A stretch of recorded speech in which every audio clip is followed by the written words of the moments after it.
My name is Jock Seeliger, and on behalf of Barronor, I would like to welcome you all to Prof. Willie's farewell dinner. A special word of welcome to Prof. Willie, his lovely wife Anna Marie, and their immediate family who are with us this evening. Also a warm welcome to all the other distinguished guests and the greater Barronor family. Whilst on families, I quote from a sign outside the well-known Hutton Motors in Hyde Park. A successful man is one that earns more than his family spends. En hulle sê ook, dames en here, agter elke suksesvolle man lê daar 'n vrou langs die swembad. En hulle sê ook, agter elke suksesvolle man is daar 'n verbaasde skoonma. As some of us know, Barronor has a military influence, a bit of a military influence, and I need to follow orders and share some of the housekeeping rules for the evening. Firstly, no smoking in the venue. Please smoke outside. Then the toilets are situated at the rear of the room on the other side of the foyer. And funnily enough, men on the left and women on the right, because women are always right. Also, no one is allowed to boo the MC, only joking. Also, I've been asked to request that if you have not already been snapped, your photograph been taken, please ensure that you have your photographs taken. Modern technology is so advanced these days that, can you believe it, Minolta has developed a new camera with a shutter speed so fast that it actually got a photograph of a woman with her mouth shut.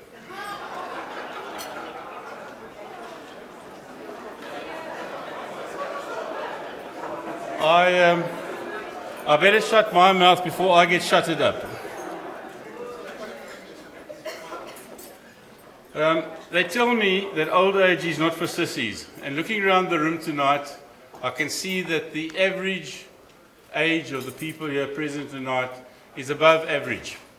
And that's something to be proud of. Most of you this evening are middle-aged or older. You know you are over 60 when you realize that your memory is not as sharp as it used to be, and also you know your memory is not as sharp as it used to be. Groucho Marx says, anyone can get old. All you have to do is live long enough. Lawrence Peters says, and I quote, despite the cost of living, it is still quite popular. Jackie Mason says, it's no longer a question of staying healthy. It's a question of finding a sickness you like. And Herbert Hoover said, blessed are the young, for they inherit the national debt. And that certainly is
My name is John. Jy saam gaan kon ervaar en sien.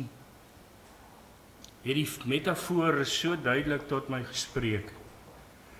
As God glimlag oor ons, julle is in my die wingerdstok ingeënt. Dankie Here dat ons vanaand kan dankie sê vir 'n man wat in hierdie maatskappy oor baie jare in baie van ons se lewens ingeploeg het. Juis in die soeke na 'n antwoord op hierdie kernvraag: wie sê julle, wie is ek? Dankie Here dat ek vanaand kan getuig dat ook in my eie lewe Willie Esterhuyse merkstene geplant het. Dankie Here dat ons vanaand kan sê, hier het ons 'n man wat liefde geleef het, vrede gesoek het in 'n nuwe Suid-Afrika. Dankie vir die werk wat hy gedoen het om vir almal van ons soms van ons wanopvattings weg te neem, te oortuig van die sin van die lewe, liefde. Mag ons hom dan vanaand aan die opdra by hierdie geleentheid vir hom en Anne-Marie. Baie dankie vir die vele vanaand in hierdie saal vir wie hy so baie beteken het. En mag ons vra dat hierdie aand vir hom 'n vrolike aand, 'n lekker aand sal maak. Dat hierdie aand vir hom 'n spesiale aand sal maak. En dat ons by die voedsel wat ons sal geniet, nooit sal vergeet dat 80% van die mense in die wêreld het nog nooit so ete gesien nie. Laat ons daarvoor dankbaar wees. Amen.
I see the song's working, but not 100%, but we'll get there before the end of the evening. Ladies and gentlemen, in case any of you are wondering who and what is Barano, to answer the question, can I ask you please to turn your chairs and have a look at the screen, where a short video of Barano will be shown.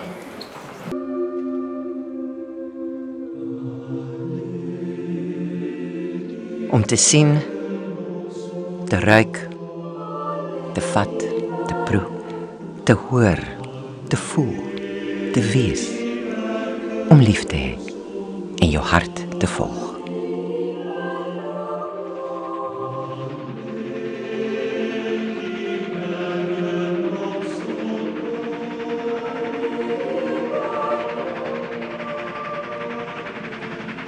In 1860 word die eerste openbare spoorlyn in Suid-Afrika geopen. Vir die bloukragwerkers by die spoorweë volg tye van swaar kry en tye van saamstaan, tye van harde, eerlike werk. Want die treine moes loop sodat die land se ekonomie kon groei. Van Pretoria tot in Port Elizabeth, van die Kaap tot by Bitterfontein. Daar was geen mediese fonds of ander voordele in daardie jare nie. As jy nie werk nie, kry jy nie geld nie. As jy siek is, kry jy en jou gesin niks. Hoe nou gemaak? In 1881 word Cradock per spoorlyn met Port Elizabeth verbind. 5 jaar later, in 1886, besluit die spoorwegwerkers om saam te staan en die Cradock Railway Employees Benefit Society te stig. Hulle sou die ekwivalent van R2 'n maand tot die hulpvereniging bydra en dan, na 3 dae van siekte, 'n uitbetaling begin kry. Op 'n manier is dit die eerste siekefonds in Suid-Afrika. Ander spoorwegdepots volg en in 1906 word die Pretoria Transportation Sick Fund gestig en in 1919 die Cape United Sick Fund, soos families wat vir mekaar sorg. Vir 83 jaar lank, deur die depressiejare, die aankoms van die eerste diesel engines en die laaste stoomtrein wat uit die Kaap vertrek, sorg hierdie hulpfondse, wat uit mense se shillings en halfkrone opgebou is, vir stasiemeesters, treindrywers, stokers, kruiers en kaartjieondersoekers wanneer hulle nie kon werk nie. Die hulpverenigings van Cradock, Pretoria en die Kaap is onafhanklik bedryf tot hulle op 1 Januarie 1969 saamgesmelt het om die Oranje Hulpvereniging te vorm. Die hulpvereniging gaan voort om vir sy lede te sorg en belê die geld wat aan hom toevertrou is konservatief en so risikovry as moontlik. Ons is baie versigtig met daai geld, want toe as ons nou praat, dan praat ons van die ou spoorwegman. En die mense was baie arm geweest. En hierdie geld was daar gestel as die persoon afsiek gaan, of as hy doodgaan, of sy kind doodgaan, dan betaal jy sekere som geld uit.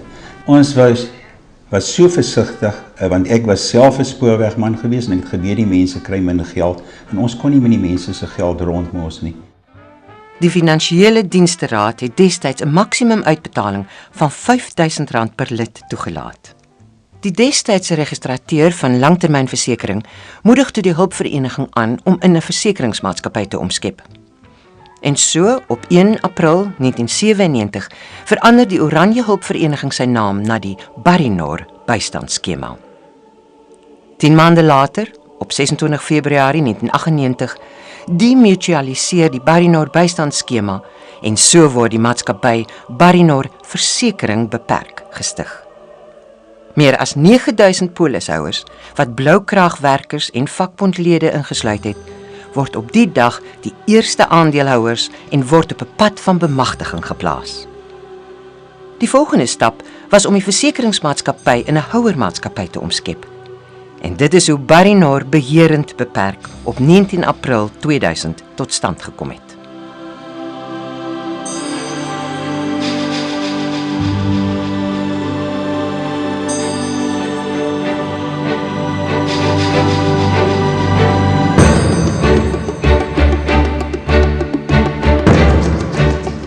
En hier tussen die golwende heuwels en goed versorgde wingerde van Bellville en Durbanville, net buite Kaapstad, lê die sigbare getuienis van 'n maatskappy wat homself van 'n nederige spoorweghulpvereniging in 'n gediversifiseerde maatskappyegroep omskep het. Vandag dra Barrinor se eiendomsontwikkelings, beleggings en vennootskappe by tot welvaartskepping vir sy aandeelhouers, voordele vir sy talle belangegroepe en die vooruitgang van Durbanville, Bellville en omgewing. Die geskiedenis van Barrinor tot die huidige besigheid is baie interessant. Destyds was die hulpvereniging daar amper soos 'n tipe stokvel om vir die mense te help. En die hele inslag van die hulpverenigings was welsyn, help. Dit moes ons verander na 'n besigheid waar wins te sprake is en waar ons dividende aan ons aandeelhouers kon uitbetaal.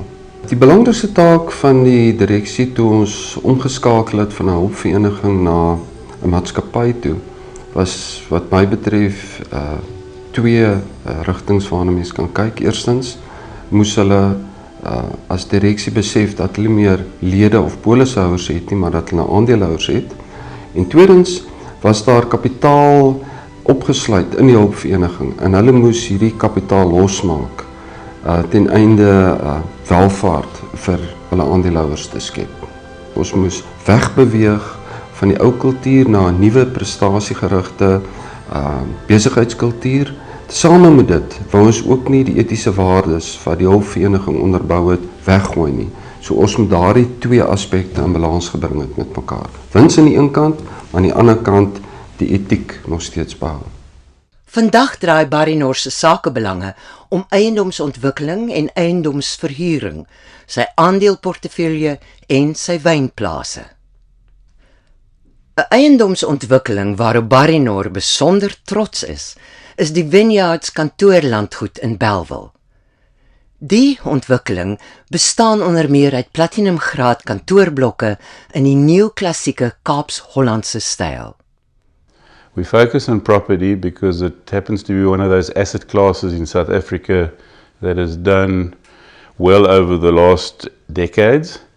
It's also might not be a short-term return on investment, but over the long term with inflation in this country, it's done very well. The property strategy going forward with Barinor will very much be dependent on the opportunities. We're obviously working on the next phase of the Vineyards Office Estate, Dodekraal Plain, where the rights have recently been granted. We will always look at the risk parameters. We're very sensitive to risk. We won't easily develop on spec. And we will look at opportunities. I think the focus will also be to look at opportunities outside of the Tyger Valley area in the Western Cape and even through the rest of South Africa. The one aspect of property that's very exciting is that it's actually very creative. You drive past a piece of vacant land, you conceptualize an idea, you actually plan the building, you see it going up, and it's very rewarding when you drive past there one day and you actually see what's actually been built. Barinor besit ook die geskiedenisryke De Aria landgoed, wat 'n wynkelder, funksiesentrum, luukse gastehuise en ander besighede huisves. Alles in 'n landelike omgewing, net 'n klipgooi van die stad. Die geskiedenis van De Aria gaan terug na 1698, toe Simon van der Stel, die destydse gouverneur aan die Kaap, die grond waarop De Aria vandag is, as plaas toegeken het. Die plaas het aanvanklik as Hoëgebergsvallei en later as Springfield bekend gestaan. Sowat 300 jaar later, in 1998, koop De Aria Vineyards, 'n filiaal van Barinor beherend, hierdie landmerkplaas. In 1999 bekom De Aria ook die plaas Dodekraal in Bellville. Ek wil dit graag begin weer by die beeld van die trein, die stoomtrein. Nou wil ek net sê, toe ek hulle ontmoet het, was dit die voetplaat vakbond. En ek self het op daai stadium nie geweet wat beteken voetplaat nie. Ek het eers later agtergekom dat dit 'n vakbond is en dat dit te maak het hoe jy hierdie treine aan die gang hou. En ek wil dus sê dat die beeld is van die trein en van die voetplaat vakbond baie belangrike beeld, want dit sê ook iets van die soort van vennootskap wat by hulle ontstaan het. En ek sal sê, ons is nou daar wat ons moet werk om regtig 'n sneltrein te word. Ons het 'n elektriese trein geword, maar ons is nog nie 'n sneltrein nie. En ek dink ons is besig om dit te doen as ons kyk na die kantoorkompleks en as ons kyk na hoe ons gevorder het vanaf 'n versekeringsstorie tot by 'n storie wat nou oor eiendom en ontwikkeling gaan, en ons kan dit sien. Ons, as jy verbystap, sien jy dat ons is besig om in 'n sneltrein te verander. Barinor has built up a success story over 120 years. We always had part of our culture, trust, teamwork, and a family business culture. And that was key to how we did our things. That was our past. And that is creating a fantastic future for us. And that's why we're celebrating it today. Hoe lyk ons vir 50 jaar? Ons weet definitief nie. Miskien is dit ook goed so, want ek het al ervaar die beste reise en die mees opwindendste reise wat 'n mens onderneem, is die reise wat jy nie in detail beplan nie. Jy gaan in 'n rigting in, en soos wat die reis ontplooi, so ontdek jy nuwe dinge. En is daar vir jou nuwe uitdagings. Ons is egter oor twee dinge seker. Eerstens, ons weet dat Barinor oor die volgende 15 jaar sy netto batewaarde na 1 miljard rand moet laat groei. En tweedens, soos in die verlede, weet ons moet nederig bly, en weet ons dat alles wat ons in die verlede bereik het, en alles wat ons in die toekoms bereik het, net te danke is aan ons Skepper.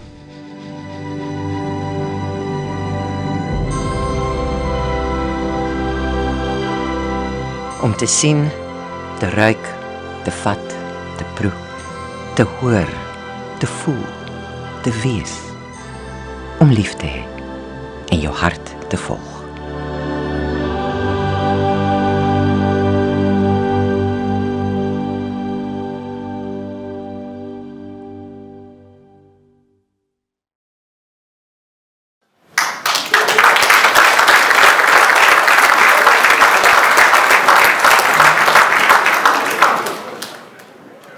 Thank you for your patience, ladies and gentlemen. I think with the exception of the fellow who spoke about property, that definitely deserves a big round of applause again.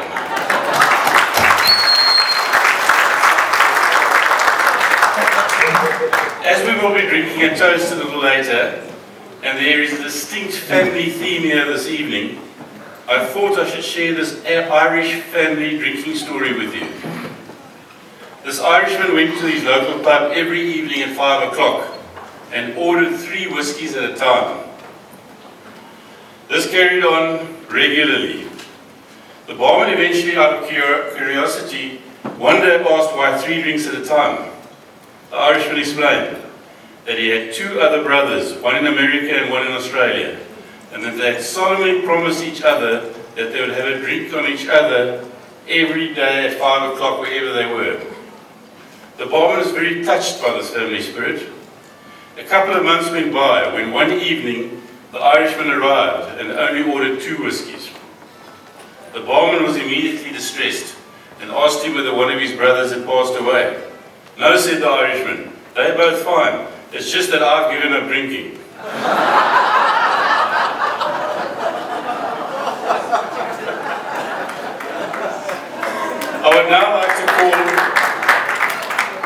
I'd now like to call up the ex-CEO of Barronor and now newly appointed Executive Chairman, Gerald Boshoff, to say a few words about Prof. Willie and propose a toast to him.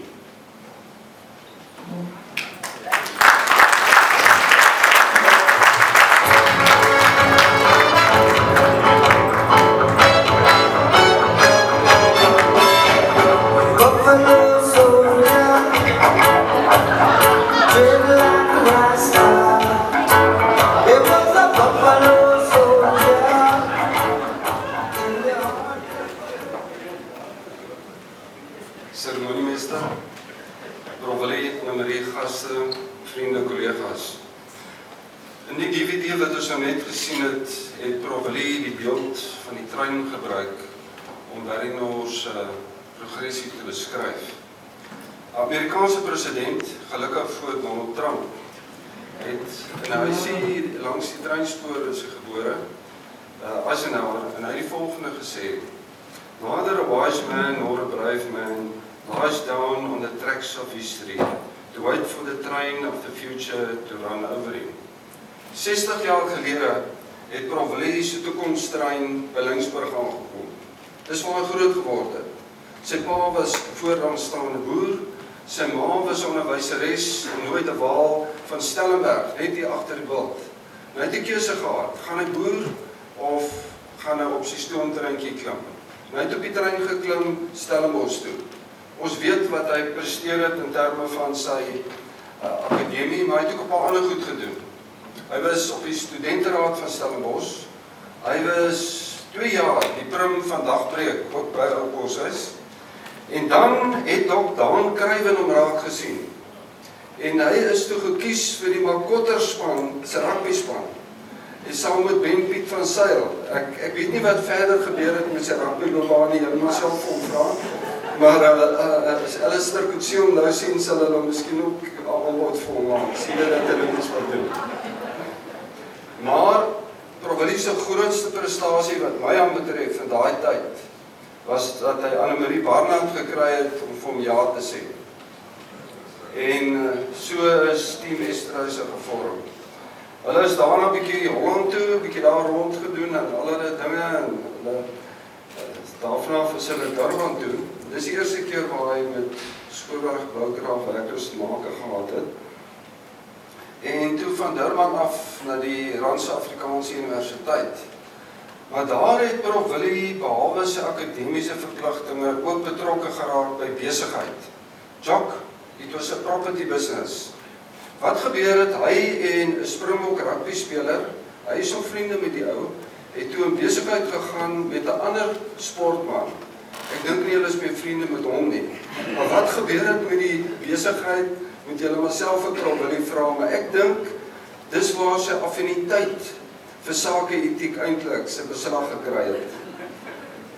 In 1974, the Esterhuyse train was an express train and they came back to Stellenbosch. And then there was a lot of highlights that happened. And I'm going to fast forward through a few of the highlights. Eerstens op akademiese vlak beïnvloed hy duisende studente in Suid-Afrika, maar ook oorsee. Hy dien op verskeie direksies, Medikliniek, Maria Roberts, Metropolitan en nog ander. Hy is 'n raadslid van die Kunste Kaap. Hy is ook 'n raadslid vir die KAK&K.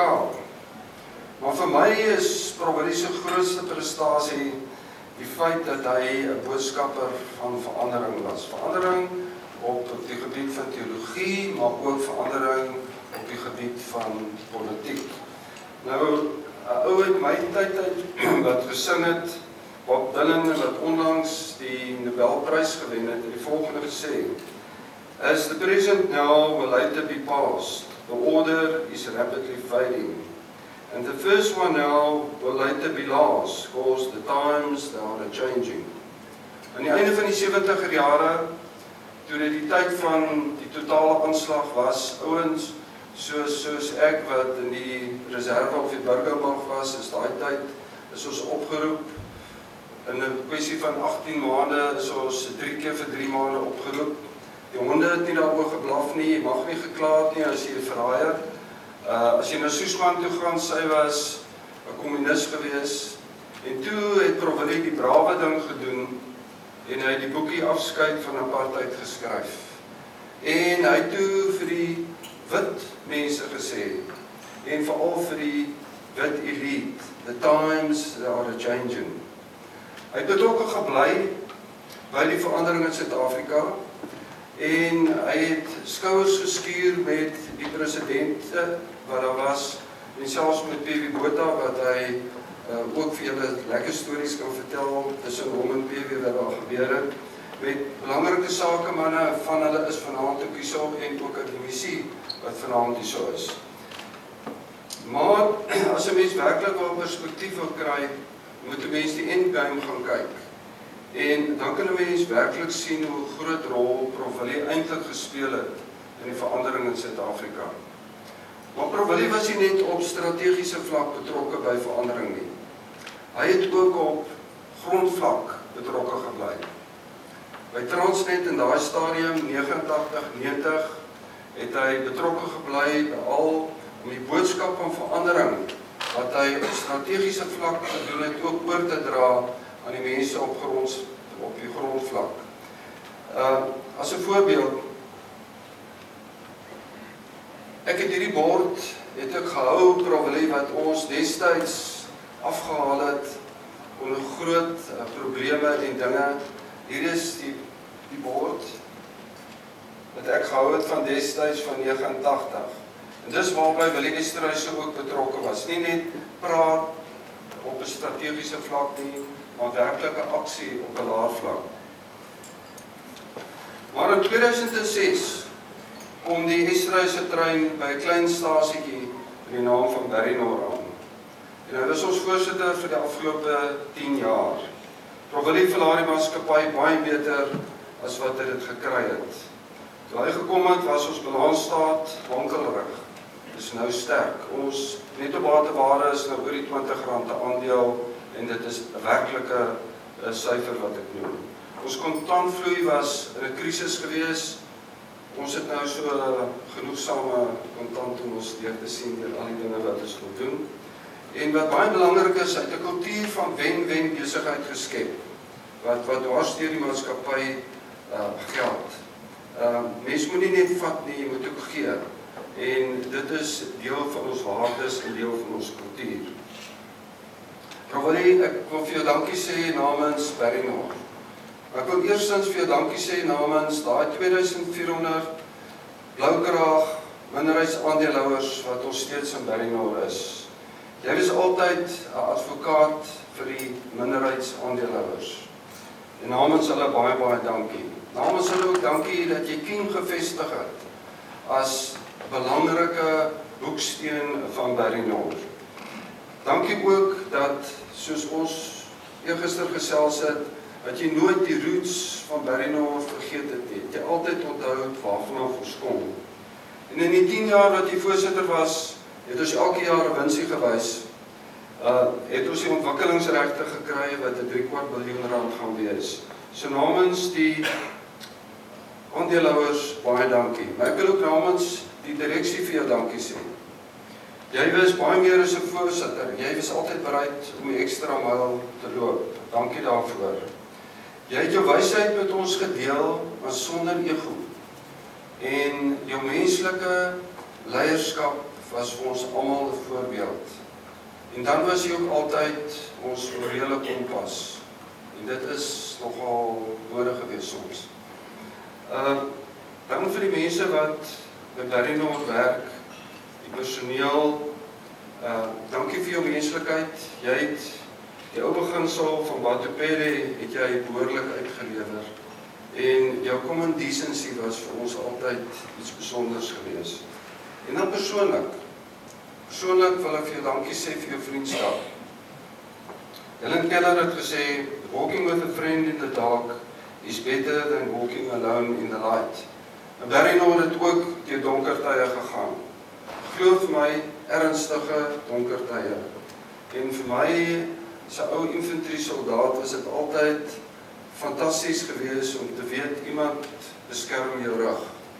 Dankie daarvoor, Prof Willie, ek waardeer dit. Dankie vir jou raad, dankie vir jou ondersteuning wat jy vir my gegee het. Dankie dat jy my gedra het. Baie dankie. Ek vat saam. Hierdie groot seun van Suid-Afrika het 'n klomp toekennings gekry. Hy het die orde van die Tuli Silwer gekry by die staatspresident, die eredoktorsgraad by die Universiteit van Stellenbosch, besoekende professor van die jaar by die bestuurskool van Stellenbosch, van Aatjies, professor van die jaar by die Universiteit van Nijrode, Nederland, die Stalsprys vir filosofie, die Sunday Times Prestige Prize for Political Literature, die MP van Wyk-Lau medalje, die SA Akademie vir Wetenskap en Kuns, en op baie ander. Ten spyte van al hierdie toekennings het Prof Willie se terrein nooit ontspoor nie. Het hy altyd nederig gebly, het hy altyd erkenning gegee, en het hy altyd spesifiek erkenning gegee vir Anne-Marie. Dis daarom vir my 'n baie groot voorreg om vir u te vra om op te staan en saam met my 'n glasie te klink op Prof Willie en Anne-Marie.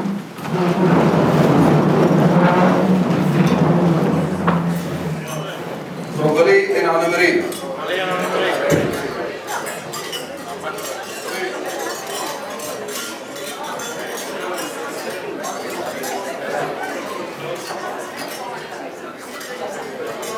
Ek wil nou vir Jan Gous vra om vorentoe te kom. Jan, kan jy net so ietsie vir Prof Willie net oorhandig? Baie dankie Gerald, dames en here. Ons ceremoniemeester Jock Seeliger is baie obsessief geweest dat ons uit tyd het hardloop, so ek het nie 'n spreekbeurt nie. Maar ek gedink, ek is op die verhoog nou so, is my so voorreg om vandag die geskenke te oorhandig aan Anne-Marie en Prof Willie dat ek hierdie kans kan verbygaan om dalk net 2 of 3 woorde te sê nie.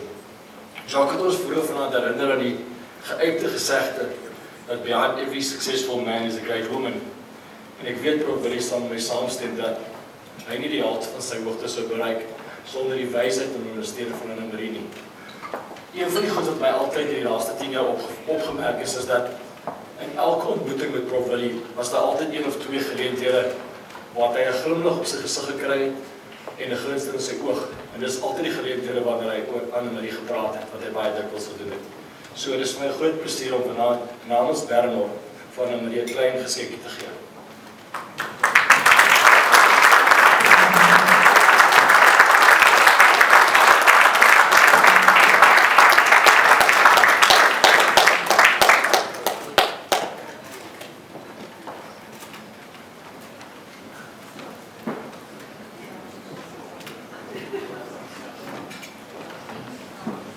Ons het goeie nuus in die familie gekry vandag en toe my pa gebel so 1/2 uur terug. Toe sê hy vir my, maar wat gaan daar aan? Toe sê ek van nee, ek is by Professor Willie Esterhuyse se uittrede. Hy sê my seun, wat maak jy daar? Ek sê nee, maar ek gaan 'n klein toespraakie gee. Toe sê hy vir my, maar jy het nie die toespraak vir my gesê nie, gestuur nie, jy kan glad nie praat nie. So ek hoop ek kan hom verkeerd bewys. Julle sal my saamstem dat daar vele eienskappe is wat ons bewonder in Professor Willie Esterhuyse. Ek wil graag vanaand 2 uitlig wat vir my persoonlike inspirasie is. Eerstens sy diep insig. Nou ek gaan kyk die Engelse woordeboek wat ek wel het sê, insight is the capacity to gain an accurate and deep understanding of someone or something. As ek so daarna kyk, sou ek graag eendag oor 'n paar glase wyn die Professor Willie se insig oor my wil hoor, maar dit is vir 'n ander keer. Nergens was hierdie merkwaardige eienskap beter geïllustreer as deur sy vermoë om voor die meeste van ons te besef dat die apartheidstelsel 'n crime against humanity was. Dit moes baie moed en deursetting vermoë vereis om op te staan vir waar jy glo. Wat my by die tweede eienskap bring, wat Professor Willie vir my baie besonder maak. Dis een ding om goeie insig te hê en om oplossings te vind vir baie moeilike akademiese probleme. Dit verg egter die moed van oortuiging om deel van die stryd te word en te verveg wat jy in glo en wat jy weet reg is. Die Engelse woord courage beteken strength in the face of pain and grief.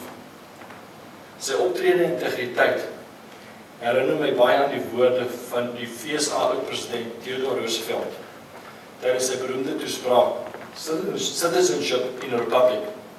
Ek wil graag die volgende deel van sy toespraak wat Roosevelt by Sorbonne in 1910 gelewer het aan Professor Willie opdra.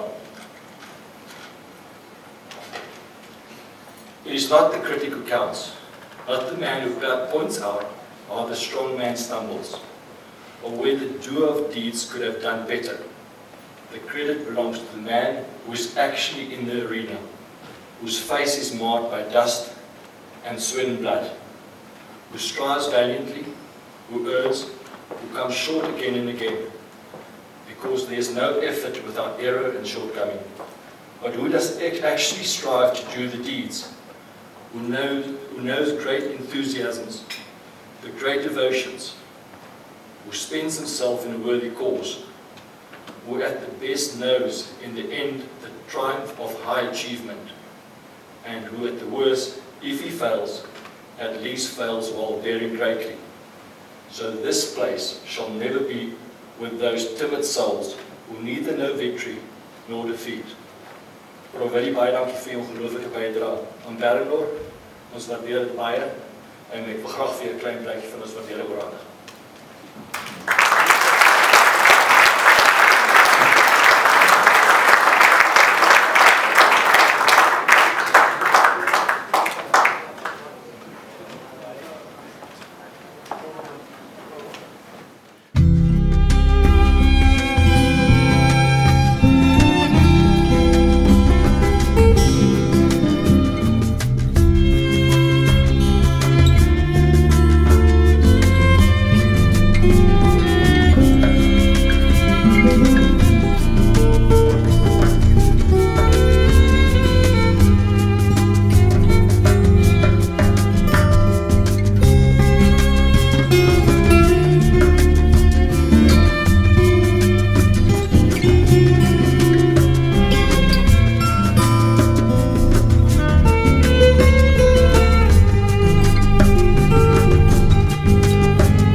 the final lap for this evening, and probably the most important.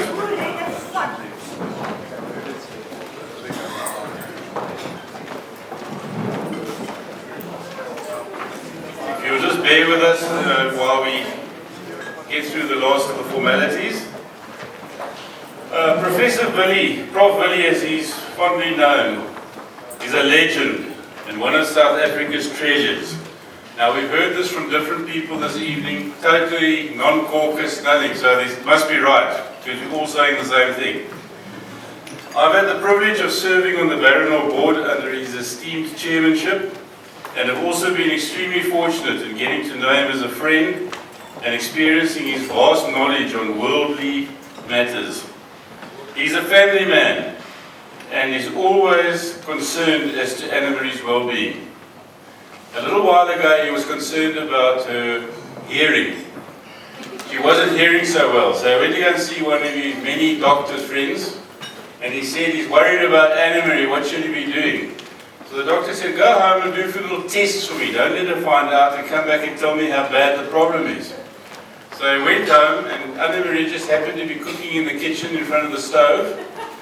When Prof. Willie went into the living room, and he said in a normal voice, Anna Marie, what's for dinner? No response. He walked 5 meters closer. Anna Marie, what's for dinner? No response. Got into the doorway of the kitchen, could see her there. Anna Marie, what's for dinner? No response. Walked 5 meters closer. Anna Marie, what's for dinner? When she turned around and said, Willie, for the 4th time, chicken.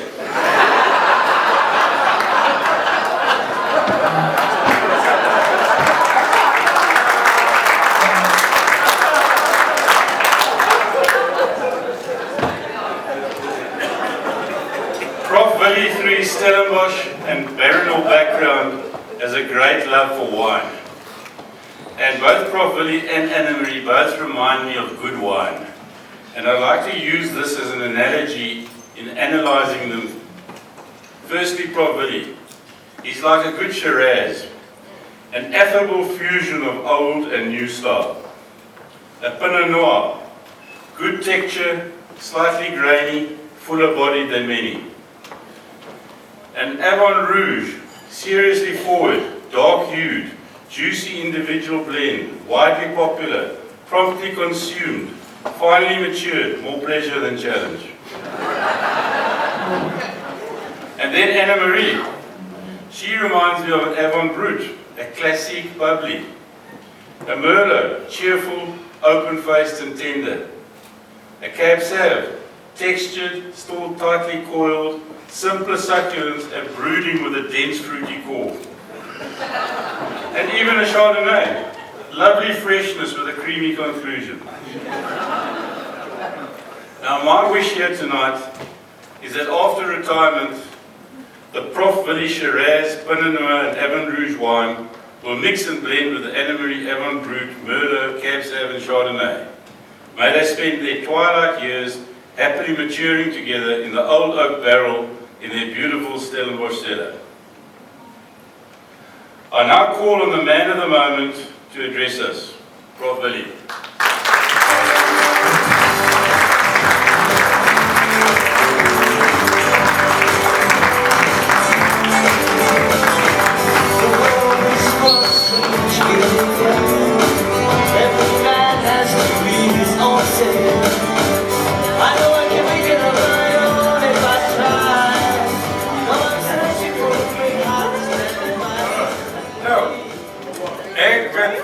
Baie gou van wat Jock en Gerald sê, hulle kon nie na aandag gaan het.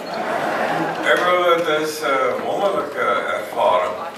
En die persoon oor wie hulle praat, wat hier staan, het ek nie heeltemal herken nie. En Anna Marie kort aan my gestamp gesê, maar dit kan ons nie waar wees. Maar hoe dan ook, ek is gesê dat ek nie baie lank moet praat nie, en een van my skoonseuns is gelukkig nie hier nie. Want by vorige geleentheid het hy my hele storie opgeneem En hy het na my gekom en gesê, pa, dit was presies 42 minute, punt 6 sekonde. En jy moet toch nooit weer so iets doen. Op 'n ernstige trant, dit is vir my eintlik 'n soort van 'n bewoe oomblik. Nie dat ek juist bekend is dat ek bewoe kan raak nie. Maar mens kom op 'n punt dat jy moet vir jouself sê dat genoeg is genoeg. En dan moet jy besluit waarheen gaan jy. Nou ja, daar is nie. Kyk, my toekoms is nou baie korter as my verlede. 80. So, jy kan nie te veel spekuleer oor waarheen jy gaan nie. Maar ek sal wel iets daaroor tot wil sê. Maar in die literatuur en die etiek waaraan ek later begin belangstel het, onder bepaalde redes wat ek ook sal sê, word daar onderskeiding gemaak, of word daar 'n begrip gebruik in Engels, deciding moments. En toe ek nou deur Colette, wat eintlik alles dit gereël het, Colette Eis en dan ook nog iemand, waarvoor ek baie dankie wil sê en ook vir Barinor. Toe ek nou begin dink oor wat ek moet sê, het ek aan die term gedink, deciding moments. En ek het vir myself 'n Afrikaanse woord daarvoor gemaak. En dit is skarnier oomblikke. Wanneer deure of oopgaan of toegaan vir jou. Jy kry dit, almal kry dit in die lewe. Deciding moments, skarnier momente of skarnier oomblikke. En ek het so ervaring gehad, eintlik 'n hele paar, ek het vir my so 'n lysie gemaak, toe dink ek wel, wat ek nog vanaand wil doen, in die paar minute wat Colette my gegee het, ek dink jy het my 12 gegee, ek gaan dit dalk kry tot 15. Want ek hou van praatjies, my kinders se praatjies, ek hou van Paulus, hy is 'n ou praatjiesmaker. Hy het wonderlike praatjies gehad, die word onthou, myne sal nog nie onthou word nie. In elk geval. Maar so 'n skarnier oomblik het dit by my plaasgevind in 1985. Want in 1985 het ek die geleentheid gehad om na Washington te gaan en vir studieverlof by 'n baie bekende instituut. Nou, ek het so 'n idee, ek was die eerste Afrikaanse ou wat die moontlikheid gehad het. Hulle was verskriklik baie vorms in. Ek was 'n klomp vorms invul en dis meer. Ek sê eintlik 'n ou vorms invul ek nog nie eers vanaand as ek hier staan my inkomstebelasting ding invul. Dit was treurig. In elk geval. Maar ons besluit toe, dit is wat ek wil doen. Ek wil dit doen. En toe op 'n dag, terwyl ek met die vorms spartel, kom Jan Steyn, regter Jan Steyn.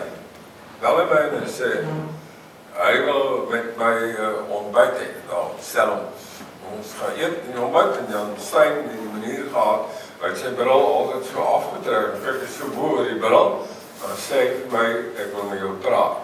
Sê my, ek is nie so, ek kan maar praat. Nee, ek luister, ek was toen nog nie so doof, soos wat ek nou is. En Jan Steyn sê vir my, ek wil hê, jy moet na die stedelike stigting kom, en jy moet my onderhandelingsspan. Jy moet lid word van daai onderhandelingsspan. Daar was so 'n paar mense by die stedelike stigting, ek dink Franklin Son, jy was een van hulle. Ek weet nie of jy 'n hand in die besluit gehad het, ek vermoed nie, maar jy sou waarskynlik gesê, nee, wat wil jy weer met hierdie ou wit man ook nog hier maak? Maar in elk geval, en Jan sê, kyk, en ek moet nou luister na my, 1985. Jan sê vir my, ons het baie ernstige probleme, die land brand. Hy sê, ek is nie meer 'n regter nie, ek het nog die titel, jy kan jou titel bly behou, en werk met die universiteit daaroor, maar jy sê, ek van die akademikus nie, jy behoort vir my te kom help met hierdie onderhandeling. Nou sê ek, kom jy maar, waaroor wil jy onderhandel? Met die regering. Hy sê, artikel 16 van die Ontuigwet. Artikel 16 van die Ontuigwet. Hy sit so ruk, kyk so, hy sê, maar ons begin daar. Die eintlike ding waaroor ons moet praat, is eiendomsreg vir swart mense in stedelike gebiede. Nou kan ek voorstel 1985. 1985 het die groot kwessie is artikel 16 om uiteindelik uit te kom by eiendomsreg vir swart mense in stedelike gebiede. In elk geval, hy sê ek gee jou 2 uur om te besluit, ek vertel van man, ek is op pad Washington toe en so. En in elk geval, ek bespreek het met Annemarie en ons besluit los Washington. Ek gaan na die stedelike stigting. Dit is 'n deciding moment, 'n skernier moment in my lewe. Vir die eerste keer word ek blootgestel aan Soweto. Ek het daar oorgebly. En ek wil die vrou wat my so toe geneem het, die man, was verantwoordelik vir wat gebeur het by daai hotel in die middel van Johannesburg en hy het gevlug, is uitgewyk Londen toe, die bom, en sy het besluit vanweë haar kerklike posisie bly sy net daar. Sy werk vir die stedelike stigting. En so raak ek betrokke by die stedelike stigting. Ek gaan sien die rektor, sê luister, ek wil my studie vanaf verander, kan ons dit doen? Hy sê, ag man, doen het, en so aan. Dit is 'n lang storie geweest, 'n bietjie probleme en so aan, want ek moet 'n rapport skryf, soos Willie Britenbach wat vanaand hier sit, wat baie vir my in my lewe self ook 'n persoonlike baie belangrike rol gespeel het. Die akademie het ook sy eie vereistes en so. Daai dag het ek opgehou om regtig 'n akademikus te wees. En ek het baie gedink watter woord moet ek gebruik om myself te beskryf. En dit is 'n Engelse woord. Ek dink ek is 'n practitioner scholar. Ek lees.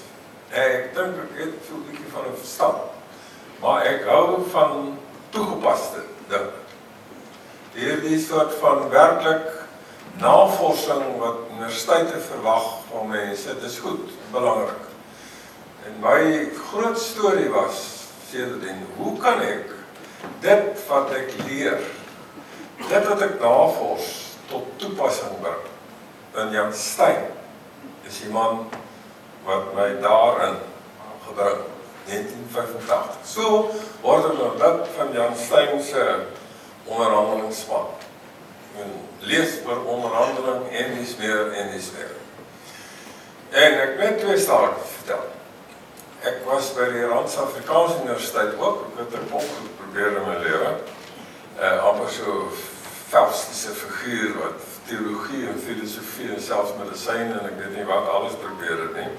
En eintlik, jy weet, deur die duiwel gekonfronteer is. Maar in ieder geval by die RAI waar ek was, Gerrit Viljoen wat 'n groot invloed op my lewe gehad het, wat ek dink nog nie die erkenning gekry het wat hy behoort te kry nie. Was ek daar op 'n skoolkomitee en daar was 'n veiligheidsou in die skoolkomitee oor die naam van Johan Coetzee. En die Johan Coetzee word die hoof van die veiligheidspolisie van Suid-Afrika. Ek het hom leer ken. Hy het hom gehou ook as mens. En so sit hy daar in Pretoria in 'n gebou. En die heel eerste onderhandeling wat ons moes doen was met Johan Coetzee. En ek en Jan Stein. En die veiligheidspolisie het, as jy 'n afspraak wil kry, het jy maar gesukkel. En as hulle dit vir jou gee, het hulle jou vroeg in die oggend gegee. 6 uur. Om net seker te maak dat jy nie kom nie. Net seker te maak. Ek het dit trouwens dieselfde praktyk gevolg hier by die bestuurskool, as daar ouens is van weet nie regtig gehou ek sê 6 uur. Nou, tyd om te kom, tyd gekom.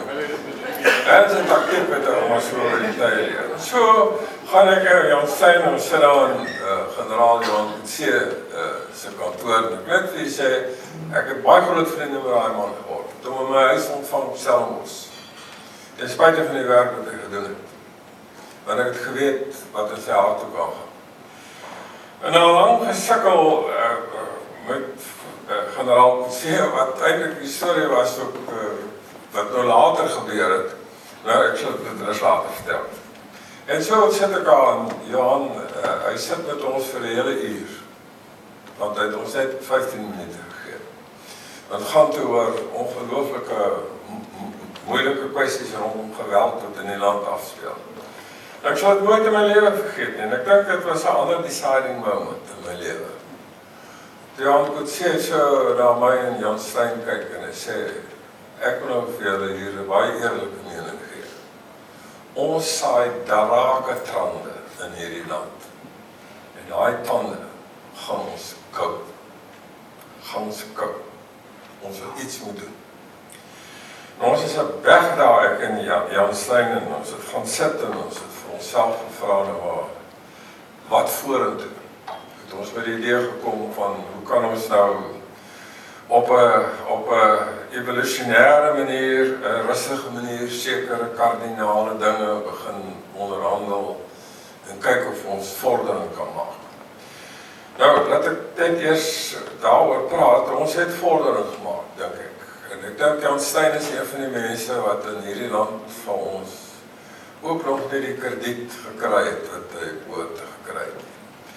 Wat hy wel vir my gedoen het, sal ek ook nooit vergeet nie, want hy het my bekend gestel aan mense wie se name ek net gelees het. Robert Oppenheimer, Dr. Ntatu Motlana, Sam Tsinyani, en die man van Mutual, Gerrit Lelpegou. Ja, al sulke mense. Die topsakel, ek wil terugkom na, wat ook bekommerd en ontsteld was, en gesoek het na maniere om uit hierdie doodloopstraat uit te kom.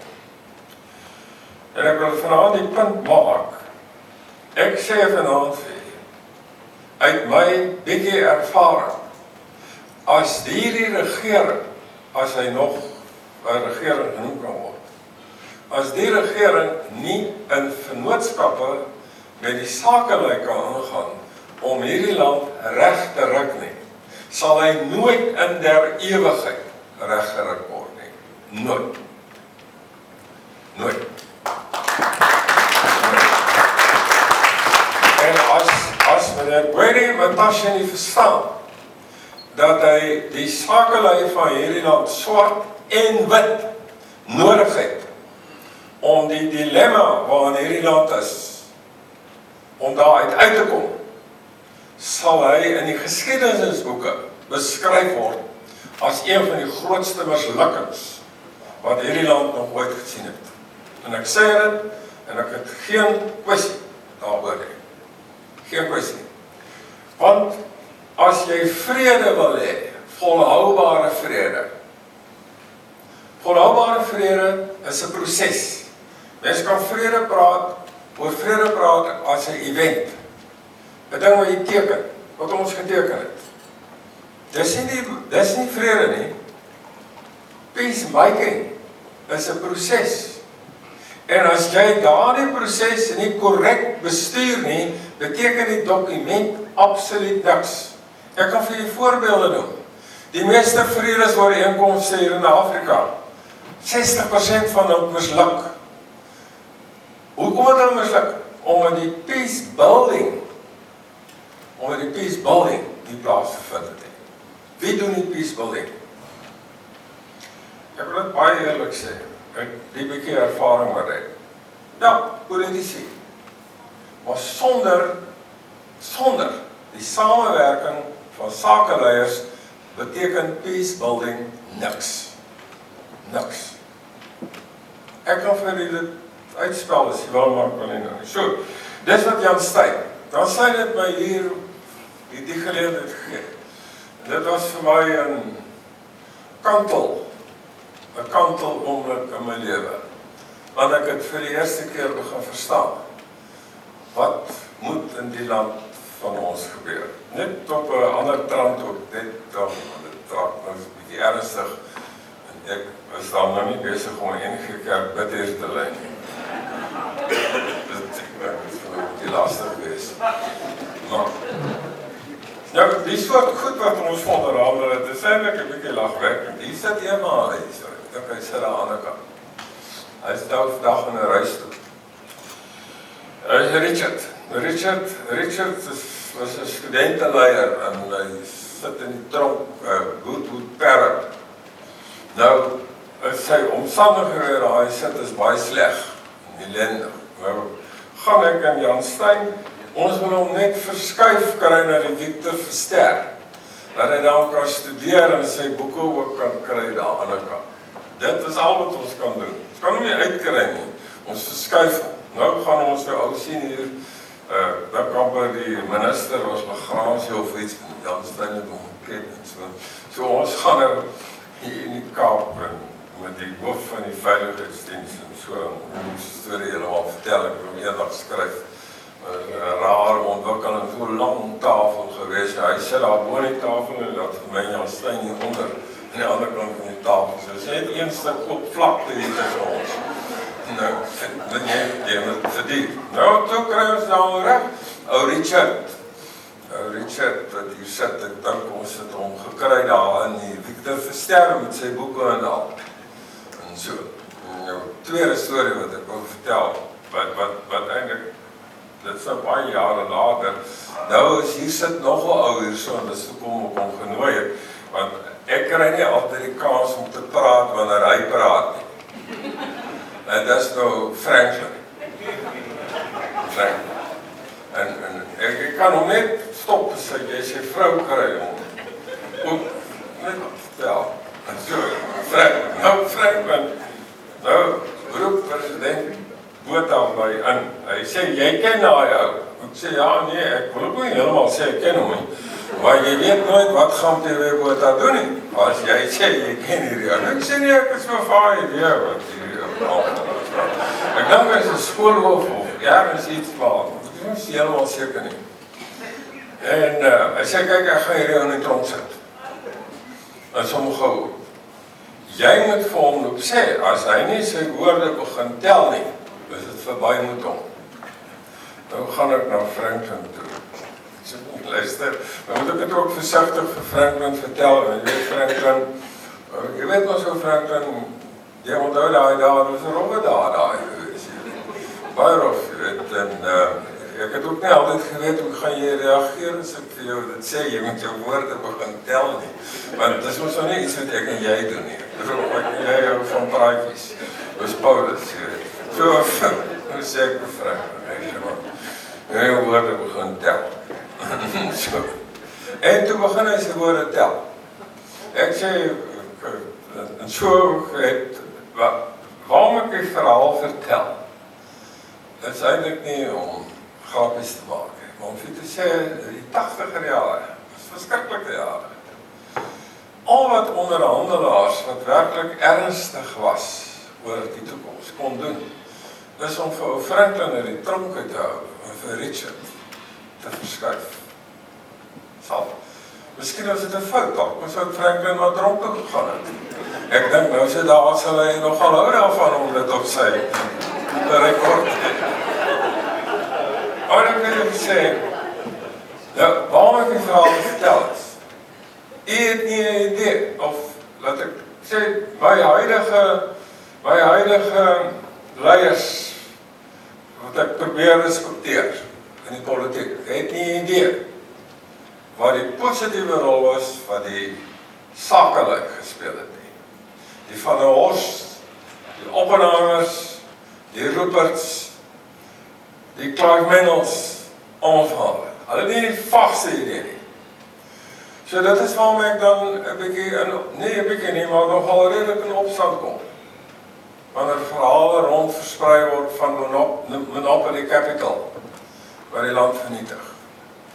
En ek wil graag vir u vra, vanavond, nie hoe huildrink op my te drink nie, maar jy moet huildrink drink op die sakeleiers van daardie tyd, wat ons gehelp het om te kom waar ons in 1994 was. En ek vra dit graag dat u dit doen.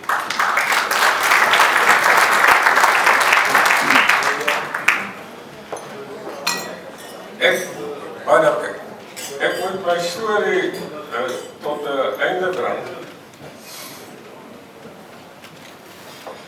My verhaal en Jan Steyn se invloed op my en die kantelpunt wat in my lewe ontstaan het te maak met iets wat ek dink ook belangrik is, en dit is dat 'n mens dikwels te staan kom voor keuses waar dit nie gaan oor reg en verkeerd nie, wat gaan oor reg en reg.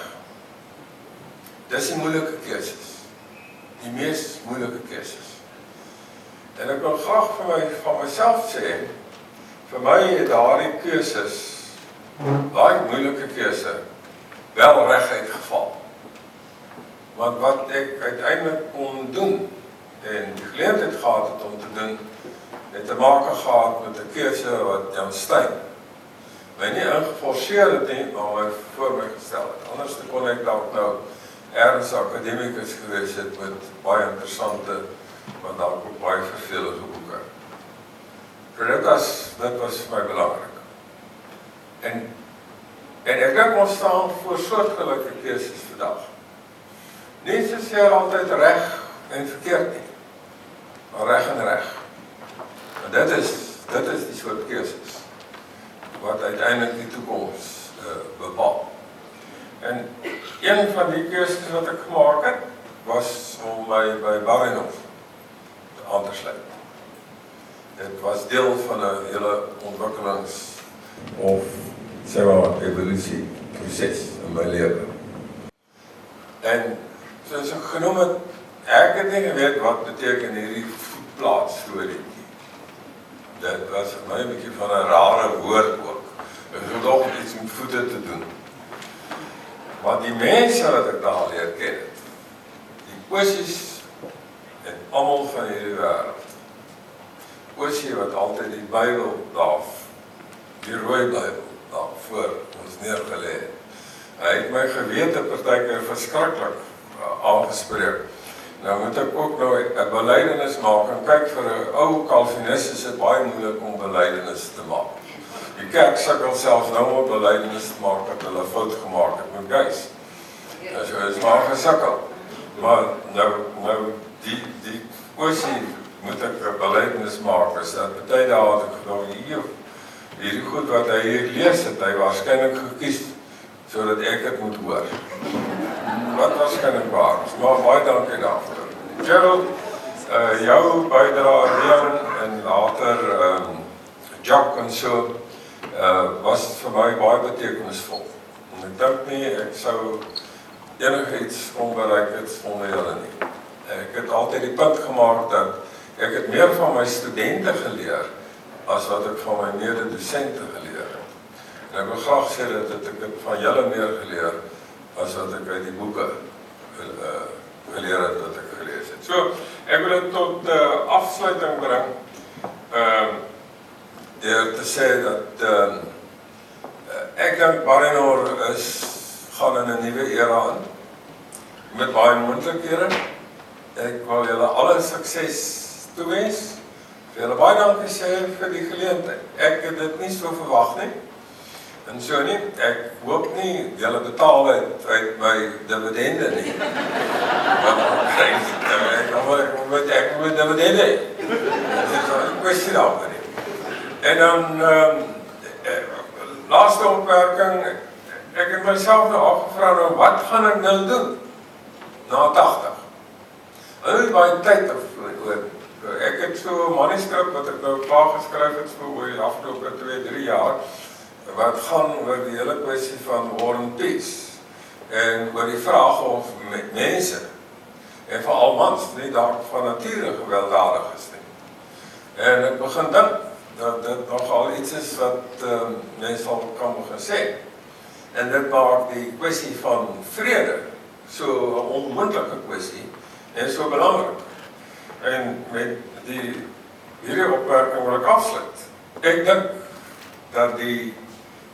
dat peace building in hierdie land is so fenomenaal belangrik, so allernoodsaaklik, dat as die sakelei nie weer soos in die 80er jare hulle voete neersit en sê, maar dit kan net nie so aangaan nie, dan gaan ons nooit vrede in hierdie land vir ons hê nie.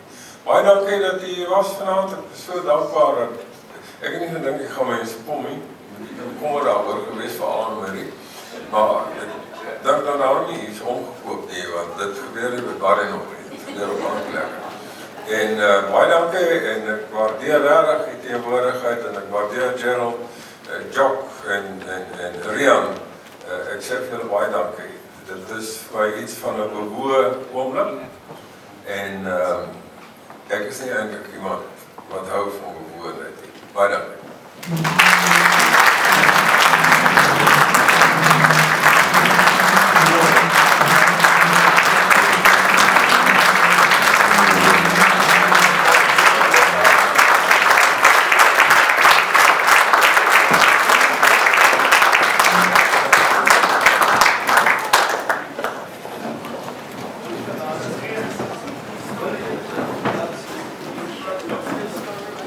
Hi, thank you, Prof. Willie. We're entering the last straight. Just a couple of thank yous that I'd like to acknowledge, please. Before we continue, please allow me to introduce a couple of very special people. They hold a dear place in each of our hearts, and they are some of the most giving people I've ever met. They are never short on smiles, and they can cheer up a long face without any trouble. We all love them very much, and without them life would not be half the fun. Ladies and gentlemen, please put your hands together for the bar staff.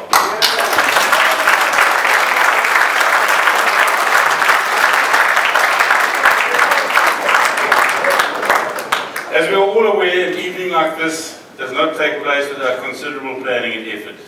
It's only appropriate to thank those who made it happen. I'm not going into every details, but there was a lot of work behind the scenes from the sound guy Michael, Graham the photographer, John the function venue, the whole of Barronal. But there's someone that I must single out and like to just hand her something to say thanks as a token of appreciation from all of us. I'd like to call Colette Ace up there to come and receive something.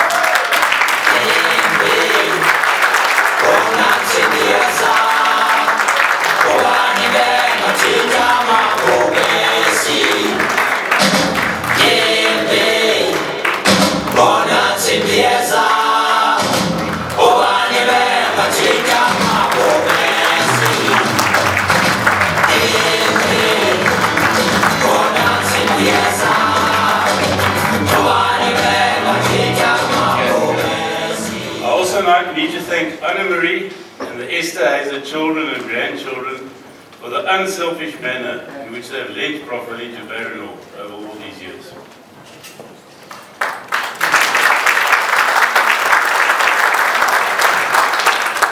Barronal se spore speel 'n rol in baie van hulle bedrywighede. En vir nagereg en koffie is daar 'n spesiale soetstasie opgerig op die stoep. Help hulle asseblief 'n bietjie later julleself.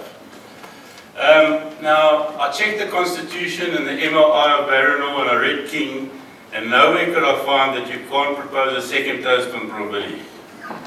So, in closing, I'd also just like to propose a small toast. If you've got something in your glasses, please do, otherwise just raise your hands. But, you can be glad that you hear about the cannibal who at his wedding he toasted his mother-in-law.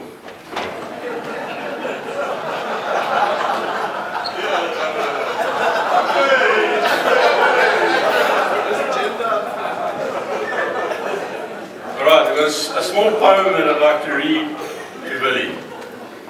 From his humble beginnings in the Karoo, a man who would achieve great things grew. His name was Willem Petrus Esterhuyse, or Prof. Willie for short. He loves a good story or a witty retort. He married a maths lecturer named Anne-Marie, one of those ladies about which nothing is ancillary. Together they had 6 children, 2 girls and 4 boys. Watching them grow has been one of their greatest enjoys. The Prof lectured in Durban, Joburg and Marties, and enriched the minds of all his class attendees. During this time, as the residence father at Goldfields, he experienced first-hand apartheid and its negative ills. He knew that the system was wrong and unsustainable, and most of all that change was obtainable.